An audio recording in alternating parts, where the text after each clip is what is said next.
Zero से English पढ़ना सीखे। जी हाँ मेरे प्यारे दोस्तों, आज के इस क्लास में हम लोग प्रैक्टिस करने वाले हैं कि इंग्लिश को कैसे पढ़ते हैं और उसका हिंदी कैसे निकालते हैं। दोस्तों, अगर आप बिगनर हैं और अंग्रेजी पढ़ना चाहते हैं, अंग्रेजी पढ़ना सीखना चाहते हैं, तो आज की क्लास जो है आपके लिए बहुत इंपॉर्टेंट होने वाला है। दोस्तों, अगर आप 6 क्लास के स्टूडेंट हैं या हाई स्कूल के छात्र हैं या कॉलेज के छात्र हैं, तो आपको पता होना चाहिए कि हमारे एग्जाम में एक छोटा सा पैसेज दिया रहता है जो इंग्लिश में रहती है और उसे पढ़कर हमें हमें आंसर बनाना रहता है। तो दोस्तों, अगर आप पैसेज को पढ़ते हैं, उसको बढ़िया से समझते हैं, तो एग्जाम में तो अच्छा नंबर आएगा ही, इसके अलावा आपकी इंग्लिश भी बढ़िया हो जाएगी। तो चलिए बिना देर के हुए इस क्लास को शुरू करते हैं। दोस्तों, सबसे पहले मैं आपको बता दूं कि यह हमारा डे 5 वीडियो है, और अगर अभी तक आप डे 1, डे 2, डे 3 और डे 4 का वीडियो नहीं देखे हैं तो प्ले लिस्ट में जाएंगे। वहाँ पे प्ले लिस्ट में स्पष्ट लिखा होगा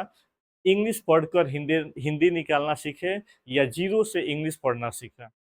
और मैं आपको विश्वास दिलाता हूं दोस्तों कि अगर आप ईमानदारी से इस वीडियो को देखते हैं, आप अच्छा से प्रैक्टिस करते हैं, तो यह मेरा आपसे दावा है कि आपको इंग्लिश पढ़कर हिंदी निकालने में थोड़ा भी दिक्कत नहीं होगा। तो चलिए हम लोग इस क्लास को शुरू करते हैं। दोस्तों, यहाँ पे मेरा पैसेज है एक, यहाँ से यहाँ तक यह हमारा इंग्लिश पैसेज है। और देखिए यहाँ पे स्पष्ट लिखा है रीड, अंडरस्टैंड एंड ट्रांसलेट। पढ़ो, समझो और हिंदी में बदलो। तो सबसे पहले दोस्तों इस पैसेज को हम लोग क्या करेंगे, पढ़ेंगे और हिंदी में अनुवाद करेंगे। ठीक है।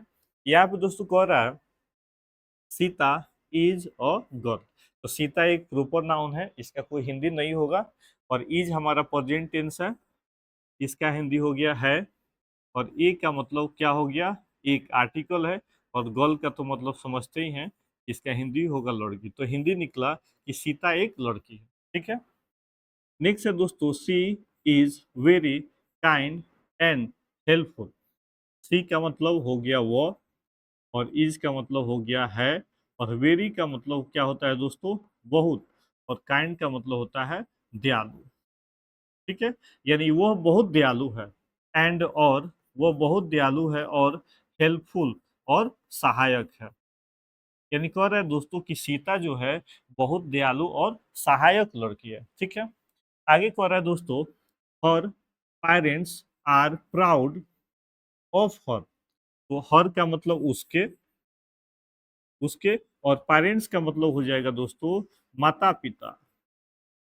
यानी उसके माता पिता, माता पिता आर का मतलब हैं। ठीक है। उसके उसके माता पिता हैं। प्राउड का मतलब होता है गर्व, गर्व। ठीक है, गर्व। और ऑफ का मतलब के, और हर का मतलब उसके, उसके या उसको। ठीक है। यानी मीनिंग निकलेगा कि उसके पिताजी को उस पर बहुत क्या है, गर्व है। उसके माता पिता को सीता के ऊपर बहुत ही गर्व है। ठीक है। टुडे, टुडे का यहाँ पे मीनिंग हो जाएगा दोस्तों आज। Today she is in the garden. She का मतलब हो गया वो, इज का मतलब है, इन का मतलब हो गया में, द का कोई अर्थ नहीं। और गार्डन का मतलब क्या होता है, बगीचा। यानी आज वो बगीचे में है, आज वो बगीचे में है। कौन, तो सीता। ठीक है। नेक्स्ट कह रहा है दोस्तों her parents are with her. हर का मतलब उसके, और फ्रेंड्स का मतलब दोस्त, उसके दोस्त लोग। देखिए यहाँ पे एस लगा है, तो इसका मीनिंग निकलेगा दोस्त लोग। यानी उसके दोस्त हैं, लेकिन एक से क्या है, अधिक है। ठीक है, एक से अधिक है। और आर का मतलब है, और विथ का मतलब हो जाएगा दोस्तों के साथ, के साथ। और हर का मतलब हो जाएगा उसके। यानी कह रहा है दोस्तों उसके दोस्त लोग उसके साथ है। यानी सीता की जो दोस्त लोग हैं वो सीता के ही साथ है। आगे कह रहा है दोस्तों दे आर वेरी हैप्पी। दे का मतलब, दे का मतलब वे लोग, आर का मतलब हैं, और वेरी का मतलब दोस्तों हो गया बहुत, और हैप्पी का मतलब खुश। यानी कह रहा है दोस्तों वे लोग बहुत खुश हैं। यानी सीता की जो दोस्त लोग हैं वे लोग बहुत खुश हैं। बट बट लेकिन, लेकिन one girl is not feeling well. लेकिन एक लड़की, एक लड़की है, नहीं, नहीं, महसूस कर रही है। महसूस, फीलिंग का मतलब होता है महसूस करना, और विल का मतलब होता है इच्छा। अब दोस्तों यहाँ पे आईएनजी लगा है, तो इसका मीनिंग जो हो जाएगा रहा है, रही है, रहे हैं, तो मीनिंग हो जाएगा लेकिन एक लड़की अच्छा महसूस नहीं कर रही है। एक लड़की जो है, सीता की एक जो लड़की, सीता की जो फ्रेंड लोग हैं उसमें से एक लड़की है जो अपने आप को अच्छा महसूस नहीं कर रही है। Is Sita, is Sita in the classroom. तो दोस्तों देखिए यहाँ पे इज लिखा है, तो यहाँ पे इज का अर्थ जो होगा दो निकलेगा, एक निकलेगा क्या और एक निकलेगा है, ठीक है। यानी क्या सीता, और इन का तो मतलब जानते हैं क्या होता है हमें, यानी क्या सीता क्लासरूम में है। क्वेश्चन पूछ रहा है कि क्या सीता क्लासरूम में है। Are her friends with her, क्या उसके दोस्त लोग, क्या उसके, क्या उसके दोस्त लोग, और विथ का मतलब के साथ, और हर का मतलब उसके, यानी कह रहा है दोस्तों क्या, यहाँ पे दो अर्थ निकलेगा, एक क्या और एक है, ठीक है। यानी कह रहा है कि क्या उसके दोस्त लोग उसके साथ हैं, क्या उसके दोस्त लोग उसके साथ हैं। Why is one girl sad, why का मतलब क्यों, इज का मतलब है, वन का मतलब एक, गर्ल का मतलब लड़की, और सैड का मतलब उदास। यानी कह रहा है दोस्तों एक लड़की क्यों उदास है, एक लड़की क्यों उदास है। यस्टरडे, यस्टरडे, यस्टरडे का मतलब होता है कल जो बीत गया है, ठीक है। Yesterday Sita was at school, कल सीता, कल सीता स्कूल में थी। यहाँ पे मीनिंग निकालेंगे मेन निकालेंगे, पर भी निकाल सकते हैं, कल सीता स्कूल पर थी, लेकिन पर निकालेंगे तो सेंटेंस गड़बड़ हो जाएगा, तो मीनिंग निकलेगा कि कल सीता स्कूल में थी। सी वॉज वेरी एक्टिव, सी का मतलब हो गया दोस्तों वो, वॉज का मतलब थी, वेरी का मतलब बहुत, एक्टिव का मतलब चालू, चालू कहिए, या फुर्तीला कहिए, फुर्तीला, फुर्तीला, यानी वो बहुत फुर्तीला थी। वो क्या थी, सीता जो थी बहुत फुर्तीला थी। हर टीचर्स, उसके शिक्षक, वर का मतलब दोस्तों थे, टीचिंग का मतलब पढ़ा रहे थे, इंग्लिश का मतलब अंग्रेजी, यानी उसके शिक्षक जो थे, उनके शिक्षक जो लोग थे उसको अंग्रेजी पढ़ा रहे थे। एंड, और और the students were listening, students का मतलब,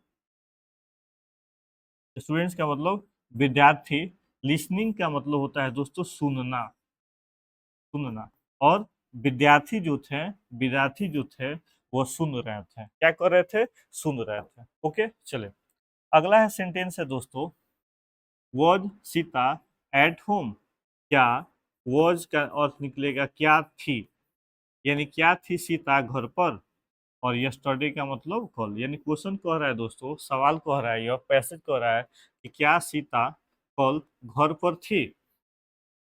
वर द स्टूडेंट्स प्लेइंग, यहाँ पे अर्थ निकलेगा दो, क्या और थे, और स्टूडेंट्स का मतलब विद्यार्थी, ठीक है दोस्तों। यानी क्या विद्यार्थी खेल रहे थे, कब, तो कल, यानी कह रहा है कि क्या विद्यार्थी लोग कल खेल रहे थे। व्हाट, और वर्ड का अर्थ निकलेगा सिर्फ क्या, वर का मतलब हो जाएगा थे। What were the teachers doing, यहाँ पे कोई अर्थ नहीं निकलेगा, टीचर्स का मतलब हो गया शिक्षक लोग, शिक्षक लोग, और डूइंग का मतलब कर रहे हैं, ठीक है। तो मीनिंग हो जाएगा कि शिक्षक लोग क्या क्या कर रहे थे, शिक्षक लोग कल क्या कर रहे थे। टुमारो, टुमारो का मतलब क्या दोस्तों, कल, आने वाला, भविष्य की। Tomorrow Sita will be at, Sita will be at school again, ठीक है, कह रहा है कि सीता विल बी मतलब होगा या होगी, होगा या रहेगी या बनेगी। ठीक है, Sita will be at school again का मतलब फिर से, फिर से यानी कह रहा है दोस्तों कि कल सीता फिर से स्कूल में होगी, कल सीता फिर से स्कूल स्कूल में होगी। सी विल बी रेडी, वो रेडी का मतलब आप जानते हैं तैयार। ओके, वो तैयार होगी या वो तैयार रहेगी, यहाँ पे और निकलेगा रहेगी।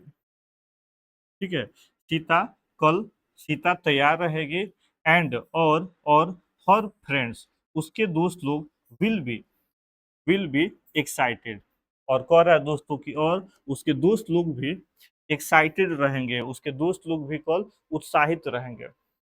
Will Sita be absent tomorrow, यानी क्या सीता कल absent रहेगी, क्या सीता कल अनुपस्थित रहेगी। Will her friends be, will her friends be happy, यानी कह रहा है दोस्तों कि क्या उसके दोस्त लोग खुश रहेंगे। Where will Sita be tomorrow, where का मतलब आप जानते हैं कि वेयर का मतलब होता है कहाँ, विल बी का मतलब होगा या रहेगी। ठीक है, सीता इसको इसको मिला के अर्थ निकलेगा रहेगी, और टुमारो का मतलब कल, और वेयर मतलब कहाँ, यानी कह रहा है दोस्तों कि सीता कल कहाँ रहेगी, सीता कल कहाँ रहेगी। तो यह एक छोटा सा हमारा पैसेज रहा दोस्तों। Thank you for watching this video, और इस क्लास को ज़्यादा से ज़्यादा शेयर कीजिए उन बच्चों के पास जिनका इंग्लिश बिल्कुल कमज़ोर है, बेसिक से अंग्रेजी सीखना चाहते हैं, जीरो लेवल से इंग्लिश सीखना चाहते हैं। तो इन उनके लिए यह क्लास बहुत इंपॉर्टेंट है, इसलिए इस वीडियो को आप ज़्यादा से ज़्यादा शेयर करें। जय हिंद।